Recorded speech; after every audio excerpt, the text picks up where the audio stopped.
Chers frères et sœurs, c'est avec une grande joie que je vous retrouve dans ma chaîne YouTube pour la troisième partie de l'enlèvement et le dépouillement. Parce que voilà, j'ai reçu vraiment à cœur, j'ai été poussé par le Saint-Esprit pour donner cette série d'enseignements sur l'enlèvement et le dépouillement. Le dépouillement du corps, parce que le Saint-Esprit veut préparer ses enfants avant l'enlèvement. Parce que beaucoup d'enfants de Dieu qui fréquentent des églises, qui prient, nous entendons parler du dépouillement, mais nous ne savons pas le dépouillement du corps, mais nous ne savons vraiment pas comment mettre cette parole en pratique. Chers frères et sœurs, l'heure est grave, les temps sont finis et nous ne devons pas écouter ce que disent les médias. Parce que notre Seigneur Christ dit que il en sera comme l'avènement de Noé. Hein? Il en sera ainsi l'avènement du Fils de l'homme. Donc le Seigneur Jésus compare son avènement. Il dit que son avènement est semblable à celui de Noé. Mes chers frères et sœurs, si le Seigneur parle de ça, ça fait peur. Pourquoi? Parce que l'avènement regardons ce qui s'est passé. Mais Noé a évangélisé pendant un siècle et les gens n'ont pas écouté Noé. Jusqu'à ce que Noé est entré dans l'arche avec sa famille et le déluge est venu et a emporté tous les habitants, hein, les vivants, tous ceux qui étaient vivants à l'époque de Noé. Donc le Seigneur Jésus dit que mon avènement, il en sera ainsi comme au jour de Noé, l'avènement du Fils de l'homme. Donc en ce moment où je nous parle, chers frères et sœurs, il y a beaucoup de gens qui négligent le dépouillement du corps. Il y a beaucoup de gens qui mettent seulement l'accent sur, c'est ce qu'on enseigne dans les églises aujourd'hui, le parler en langue, les prières, comment on apprend les gens des choses qui n'avancent même pas. Mais alors que les choses essentielles, c'est-à-dire que nous préparer dans nos corps, et beaucoup de gens négligent cela. Donc, chers frères et sœurs, nous allons tout de suite prendre la parole de Dieu dans Sophonie. Dans Sophonie, l'Éternel parle. Parce que notre Père disait déjà, il parlait déjà de ces choses au prophète Sophonie. Je vais lire dans Sophonie chapitre 2, à compter du verset 1. Qu'est-ce que l'Éternel, notre Père, nous dit dans Sophonie? Il dit, entrez en vous-même et examinez-vous, nation sans pudeur, avant que le décret ne s'exécute et que le jour passe et que ces jours passent comme à la balle, avant que la colère ardente de l'Éternel fonde sur vous.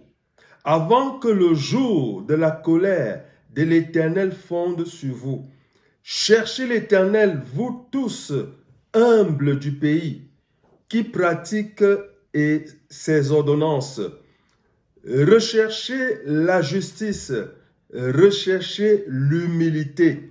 Peut-être serez-vous épargnés au jour de la colère de l'Éternel. Et ici, on nous parlait déjà de ce jour. Et ce jour vient, chers frères et sœurs. Dieu avait révélé ce jour-là aux prophètes, le jour de l'Éternel. Et qu'est-ce que Dieu disait déjà? Il disait déjà aux gens de réfléchir sur leur conduite, de réfléchir, de s'examiner. C'est comme aujourd'hui le Saint-Esprit parle. Le Saint-Esprit dit dans Hébreu, si aujourd'hui vous entendez sa voix, n'endurcissez pas votre cœur. Donc ça veut dire que nous devons nous examiner. Dans ma vie, est-ce que ma vie aujourd'hui est comme un parfum devant Dieu? Est-ce que je mets la parole de Dieu en pratique? C'est très important, chers frères et sœurs, parce que les temps sont finis. Et le dépouillement du corps est indispensable. Si nous ne quittons pas ces choses-là, elles vont nous empêcher d'être enlevés. Si nous restons dans cette vie, c'est-à-dire que si vous savez que vous avez encore un faible au niveau des choses du monde, si vous ne les quittez pas, elles vont vous empêcher d'être enlevés, chers frères et sœurs. Nous allons continuer notre lecture dans Philippiens chapitre 2. Philippiens chapitre 2 nous parle de quelque chose d'assez fondamental. Philippiens 2 nous parle, si nous trouvons Philippiens 2 et nous lisons à compter du verset 5. Suivons bien qu'est-ce qu'il est écrit. Ayez en vous les sentiments qui étaient en Jésus-Christ, lequel, existant en forme de Dieu, il n'a point regardé comme une proie à être arraché, d'être égal avec Dieu. Mais il s'est dépouillé lui-même en prenant une forme de serviteur, devenant semblable aux hommes, ayant paru comme un simple homme. Donc, c'est ce qu'on nous dit. On nous dit que notre Seigneur Jésus, lorsqu'il est venu dans ce monde pour nous sauver, il était Dieu à 1000%. Il était revêtu de gloire, de magnificence. Mais la Bible dit qu'il s'est dépouillé lui-même. Il a pris la position d'un serviteur. Il est devenu comme un simple homme parce qu'il a voulu nous sauver. Il s'est dépouillé. Et c'est pour cela qu'aujourd'hui, chers frères et sœurs, si on ne se dépouille pas des choses du monde, nous pouvons prier, nous pouvons jeûner, mais il n'y aura pas. C'est-à-dire que le Saint-Esprit nous laissera. Pourquoi? Parce que la chose la plus importante que nous devons faire, c'est ce dépouillement. Et je vais insister sur deux choses aujourd'hui. Je vais insister sur l'orgueil, chers frères et sœurs.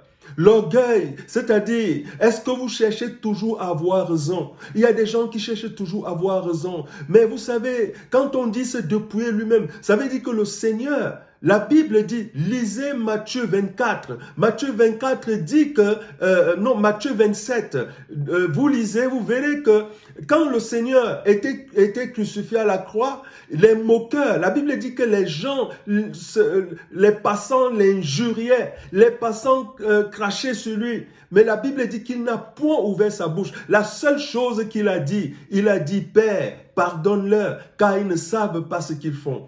Pourquoi, chers frères et sœurs? Parce qu'il a montré qu'il faut se dépouiller. Aujourd'hui, chers frères et sœurs, est-ce que nous continuons à porter tous les méchants paroles que les gens nous disent ou qu'on nous a dit dans le passé?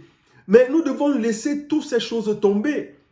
Est-ce que nous portons encore la haine, la rancune? Est-ce que nous sommes vraiment touchés quand on nous parle fort? Il y a des gens qui ne supportent pas qu'on leur parle fort. Il y a des gens qui ne supportent pas entendre c'est-à-dire des gens qui ne supportent pas entendre, c'est-à-dire être reproché d'une chose. Donc, ils se mettent toujours. Est-ce que dans votre vie, vous sentez que vous êtes encore une personne qui ne laisse rien passer? Vous ne laissez rien passer. Vous êtes toujours en train de discuter. Vous êtes toujours en train de vous quereller. Vous êtes toujours en train de répondre. Ça veut dire que l'orgueil est encore dans votre cœur, chers frères et sœurs.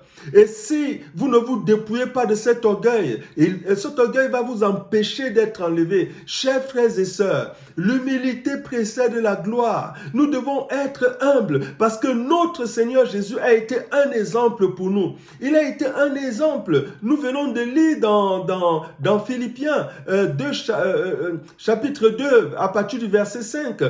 Et il y a encore Ésaïe 53. On a tous les exemples. Chers frères et sœurs, celui qui s'est humilié, c'est le Dieu qui était et qui est tout et qui est et qui vient. Donc nous aujourd'hui, Si nous voulons être sauvés, nous devons marcher comme lui, il a marché. Il a marché comment lui? Il a marché humblement. Il n'a pas cherché à avoir raison. Ésaïe dit même que il était semblable à un agneau, à une brebis qu'on amène à la boucherie. Il n'a point ouvert sa bouche. Aujourd'hui, chers frères et sœurs, combien de mots sortent de ta bouche?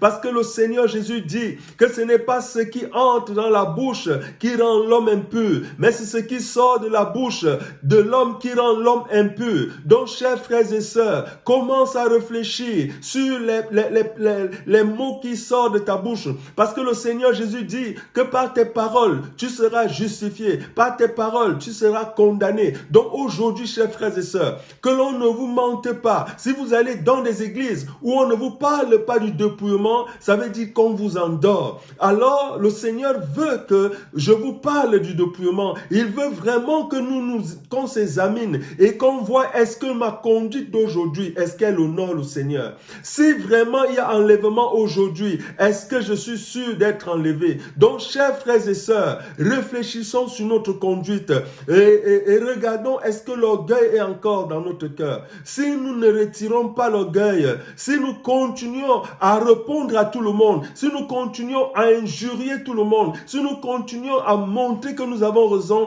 alors là, ça veut dire que nous sommes, c'est-à-dire semblables. Nous sommes comme voilà les gens du monde. Alors, chers frères et sœurs, je vais m'arrêter là pour la troisième partie et nous allons continuer dans la quatrième partie et où je vais continuer toujours dans cette même lancée parlant du dépouillement du corps qui précède l'enlèvement. Que Dieu vous bénisse et à bientôt. Soyez bénis.